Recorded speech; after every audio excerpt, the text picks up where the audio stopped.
Once upon a time, in the northern part of India, by the banks of the river Ganga, or Ganges as many call it, was a tall mango tree. Ah, these mangoes, as they would ripen up during summer, the fragrance, the smell, it would just be in the entire forest. Amazing smell, and they used to look golden yellow, and when the sun's rays fall on these mangoes, it shone like gold. But in the same mango tree, there lived a tribe of monkeys. Lots and lots of monkeys. They were ruled by a very kind and just king called Kapi. Yes, his name was Kapi. Kapi was respected by all, and all the monkeys really loved and adored him. But Kapi had just one rule for all his tribe. He said, never allow a mango to drop into the river. One of the monkeys said, why? Why shouldn't we? Because this river flows to the kingdom of Benares, far, far away. And if the mango falls, it will be carried by the river there, and the humans will come to know that we live in this mango tree, and they will come and take the mangoes, and we will have to let go of our dear home. Would you like that? No. We don't want to let go of our home. Correct? So, we will not allow any mango to drop into the river. Good. And that's how all the mangoes were safe in this nice mango tree, and the tribe of Kapi lived happily. But like in every story, there is one person who did not agree with this, and that was Korang. Korang was his name, and he was evil. He did not really like Kapi, and he wondered why should Kapi get all the love and adoration. So he waited. Now incidentally, Korang means monkey in my language, my mother tongue, Tamil, South India. So Korang waited for an opportunity, and the day came when a ripe mango fell right into the water. Blub, blub, blub. Korang looked to his right. Korang looked to his left. And he kept quiet because nobody was watching, and the mango fell into the water and got carried by the river. Now the mango got carried up to the city of Benares, the kingdom of Benares, where the next day morning a whole lot of fishermen were getting ready to go fishing. Hayya re hayya, hayya ho. Can you all children do this along with me? Hayya re hayya, hayya ho. Hayya re hayya, hayya ho. Come on, you fishermen, dawn has just broken. Hayya re hayya, hayya ho. Come on, you fishermen, dawn has just broken. Pull out your fishing nets, pick up your rowing oars. River waters call out to you. River waters call out to you. Hayya re hayya, hayya ho. Again, hayya re hayya, hayya ho. As the fishermen got ready, they took all their fishing nets, their rowing oars, and off they went. Right in the middle of the river, they cast their fishing net, and the nets fell, and they waited. And after some time, they started pulling out the nets. Would you like to pull out the net for me, please? Yeah, pull out, pull out. Oh, wait. Along with the fishes, there it was, a nice and ripe mango, a fruit. The fishermen didn't know what it was called, but there was an old fisherman who said, "This looks like a very, very delicious fruit.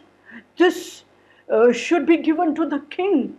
I'm sure he will be thrilled to see such a fruit. I've never seen one in my life before." And that's how they took this mango, wiped it out, put it in a nice muslin cloth, and off they went to the king's palace. The king was talking to his ministers, and suddenly this fisherman came, and the king said, "Yes." And the fisherman said, "Oh king, look what we've got for you." "What is it?" And as they opened the muslin cloth, there it was, the ripe mango, and the smell permeated the every single part of the palace, and everybody watched. The king said, "Call the royal taster," because that was the protocol. The king could not taste anything till the royal taster had tasted it. So the royal taster came with a knife, and he took a slice of the mango and he put it in his mouth. And the king said, "Yes, so what is the verdict? How is it?" "Exquisite." "Really?" And the king took the remaining part of the fruit and he put it in his mouth, and he was so juicy, so sweet. Oh, it's really so tasty. And just then an old minister came and said, "O king, this is called mango, the king of all fruits." And now that the king had tasted mango, he wanted more. He said, "We have to go and find out where the tree is, and we need more mangoes. So tomorrow morning, we will set out to find that tree." The next day morning, all of the king's soldiers and the king himself, they set out. Hayya re hayya, hayya ho. Hayya re hayya, hayya ho. And as they went, it was noon and afternoon, and suddenly, as the sun was setting, the king said, "There it is, on the banks of the river. There it is, lots of mangoes. Park your boats here. We need to camp here. It's too late. We can't go back. Let's gather all the mangoes." And the soldiers did just that. They set up a camp and they started gathering all the mangoes. And all this noise, the commotion, was being watched by King Kapi. And he felt really sad. This is exactly what I was fearing. Somebody had let the mango drop, and the humans have found our home. What do I do? He went to the oldest monkey, Vayu, and he said, "What do I do?" Vayu said, "Don't worry, there's no time to lose, but..." There was a banyan tree next to their tree. He said, "Go, take the longest vine, tie it to your waist, and jump right across." There was a rose apple tree, the jambu tree. He said, "Go, take the strongest branch and tie the other end of the vine and make a bridge, and I will send all the monkeys one by one." And he said, "All right, I trust you. Yes, I think that's the only thing we can do." So quickly, Kapi went, took the longest one, tied it to his waist, and jumped, jumped, jumped, and held on to the strongest branch of the jambu tree, the rose apple tree. But he felt a tug. He could go no further. So he was the last bridge, the last connection in the bridge. And he gestured to Vayu, saying, "Send the monkeys." Now Vayu was waking up the monkeys, and the monkeys were very, very irritated. Why was Vayu waking them up? And they started doing and this, the soldiers came to know. They said, "There are monkeys." And the king said, "These monkeys are going to attack us. Come on, shoot them down." And as the soldiers started shooting them, one of it even grazed a young monkey called Maruti, but they didn't stop. They all started going, walking on the bridge. And they had to stamp King Kapi. They said, "How do we stamp our own king?" And Kapi said, "No time to argue, just jump and go to the other side." All of them started doing. As they started doing it, the king was witnessing. The king of Banaras said, "Stop, He told the soldiers, "Can you see that? This is no ordinary monkey. Put down your bows and arrows and see what a leader he is. Look at the way he's rescuing his tribe."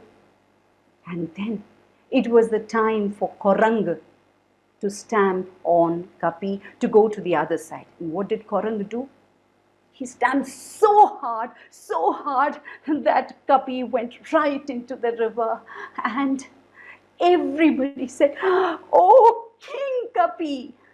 But the king of Banaras told the soldiers, "Come on, pull out the wine, pull out the wine." And they pulled him out and nursed him back to health for 2 full days, by which time all the monkeys had gathered around and just wanted King Kapi to come back to life, and he did. And as he opened his eyes, the king of Banaras said, "What a leader! What a lesson I've learned from you. I make you a promise. I make you a promise that no one will ever come to know of your home, the mango tree. We will go back. Nobody, I promise you." And King Kapi was so happy. And Koranga came all heads down, but everybody wanted to banish him. But King Kapi said, "No, he's learnt his lesson. So let Koranga also be a part of tribe." And King of Banaras went away to Banaras, and King Kapi ruled his tribe for many, many years. Hayya re hayya, hayya ho. Hayya re hayya, hayya ho. So this was the story called The Monkey King from this beautiful book. It is a folk tale retold by Shobha Vishwanath and beautifully illustrated in this book by Uma Krishnaswamy, and it is published by Karadi Tales. I'd like to acknowledge the book and the story. Thank you.